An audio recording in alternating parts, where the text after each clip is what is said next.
HVAC refrigeration.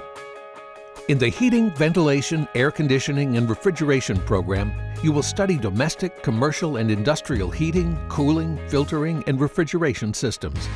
Instruction in this course includes the theory and application of the basic principles involved in the conditioning of air, cooling, heating, filtering, and controlling of humidity, including design and installation of those systems.